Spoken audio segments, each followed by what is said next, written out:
Let's talk about the U.S. and how it is set to pass a record $858 billion Defense Act, which lays down an 8% increase in defense spending over last year and $45 billion more than what President Biden had originally proposed. The U.S. Senate cleared what's called the National Defense Authorization Act, and it's now headed to the White House for final assent. The highlights are a hefty pay rise for service personnel, big support for Ukraine and Taiwan, and a withdrawal of the U.S. military's COVID-19 vaccine mandate.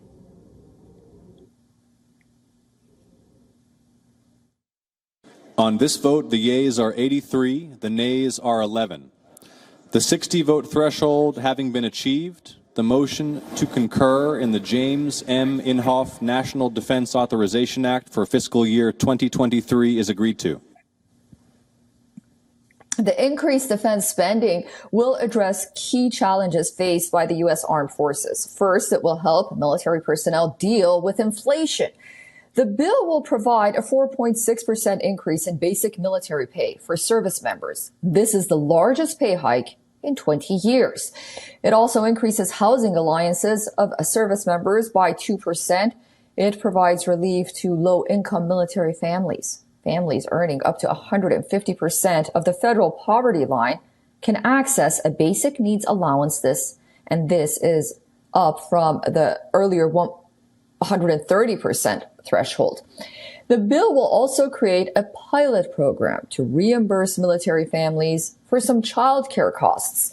These are for costs related to a permanent change of station. Now, looking outward regarding foreign policy, it provides more aid for Ukraine and enhances the U.S. defense partnership with Taiwan. The NDAA will extend and modify the Ukraine Security Assistance Initiative. Funding for it will increase to $800 million. That is $500 million more than the amount in last year's defense bill. The bill also changes how the U.S. sends weapons and assistance to Ukraine. It allows the U.S. government to pay arms companies directly to produce weapons for Ukraine instead of having to send Ukraine weapons from existing U.S. stockpiles. The NDAA also streamlines bureaucratic processes related to weapon acquisitions. It will allow companies to deliver arms to Ukraine faster and replenish U.S. stockpiles at a faster rate.